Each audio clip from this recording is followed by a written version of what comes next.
Down here, and today I'm going to be talking to y'all about one of my newest helmets.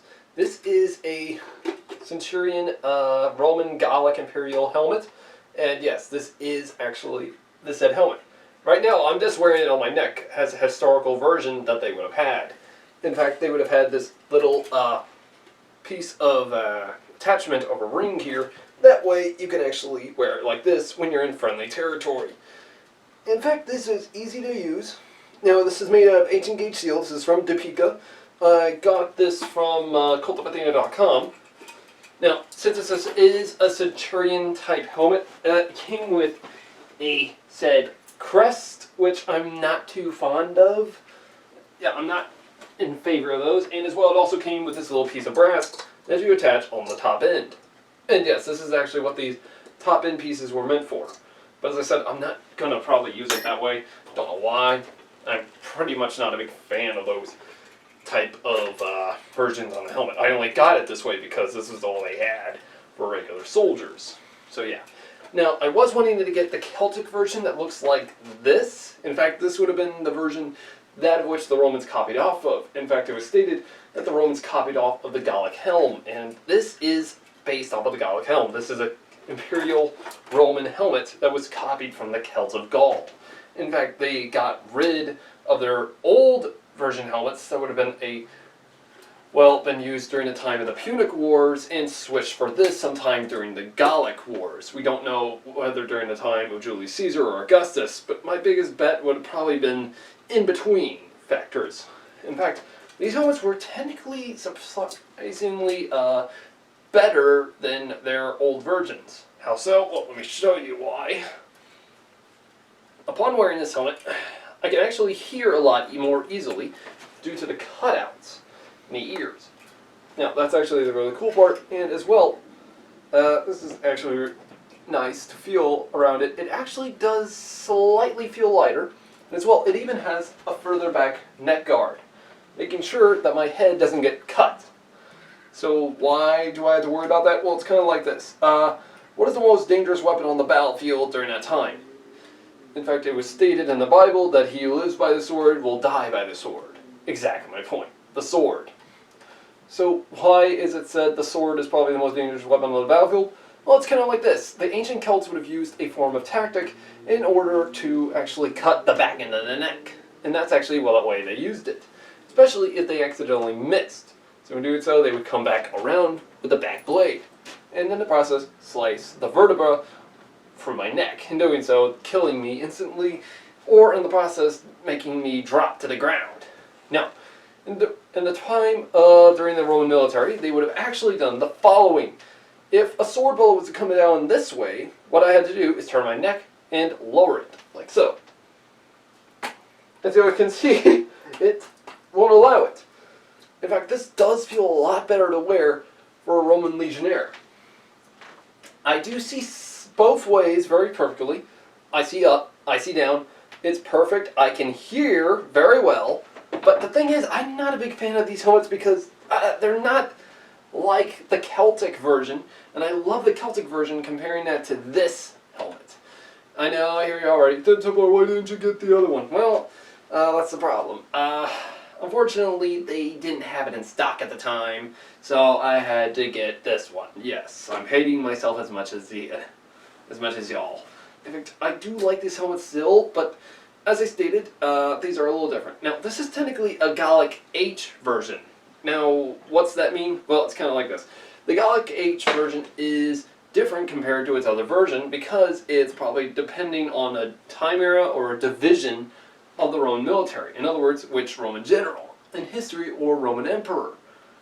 In fact, these would have evolved pretty much a massive amount of times. Now, this does come with the arming cap, if you get it on Cultivatina. I am not so certain if what might happen if you get it on other sites, but yeah. Now, as y'all can see, there is actually the said opening. It's all blackened on the inside. And the beautiful part about it is it actually has 3 whole, ring areas. That way you can actually attach the cord. Now, the cool part actually also is this beautiful eyebrows. Now, why are the eyebrows so cool? Well, that's actually the thing is, these were copied from Celtic type of helmets. And in fact, the Celtic helmet originally did have the eyebrows, and as well, they also had this central bar. Now, some people also state that the Celts manufactured this helmet a little better than the Romans. I could probably see why. Though I'm not about to get into criticism or whatever about the Romans and such. But now, these helmets were later on had to be reinforced during the Dacian Wars in order to actually stop the Dacian Falks from going through the helmet, of which the Dacians were another group or tribe of Celts, which many people say they weren't, many people say they were. It's confusing, I know. So yeah, but now, this is also kind of reason why they actually replaced their old helmets, their prior helmet with this, is actually because of this bar here. Why? Well, it's kind of like this. What was the most dangerous weapon during the Punic War? That's right, the Celtic falcata.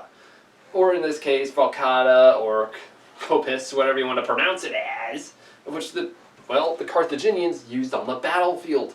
And the thing is, the Romans feared it so much, they actually had to have this bar here to stop the blow of the weapon. In fact, it actually worked a lot better because the falcata couldn't get through this out-shaped bar. However, that's the thing about this helmet. I mean, it's surprisingly better.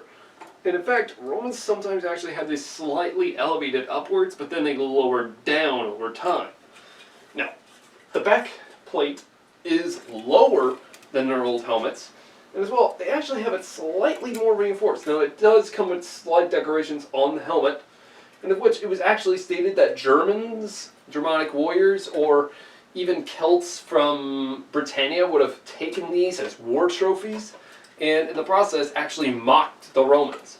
In fact, when Julius Caesar did actually invade Britain twice, it was stated that many of these helmets were left behind because of the slain dead, of which Cassivelis actually managed to slay hundreds of thousands of Roman legionnaires using ambush tactics, just like in the Teutoburg Forest with Arminius many years later with Augustus Caesar.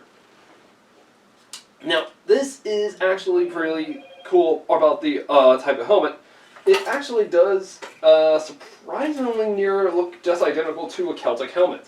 The only difference is these ear holes, which this lets you know that it is a real Roman legionnaire helmet. So yeah, but I am planning on getting a early Roman auxiliary helmet and some other Celtic helmets very soon to show the difference between these. And yes, I will be using this as an armor-up video very soon. I just need to get a couple more said equipment for this helmet, or this equipment. So yeah, very soon I will be doing an armor video with a Roman Legionnaire as well.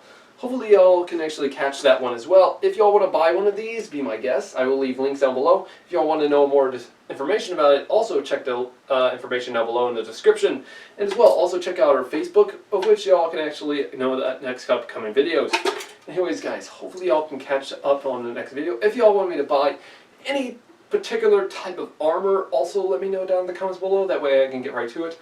And as well, also, guys, be able to make sure to follow some history up for some other gear and equipment, because I also want to make sure that it's historically accurate with my videos whenever I do try and look them up.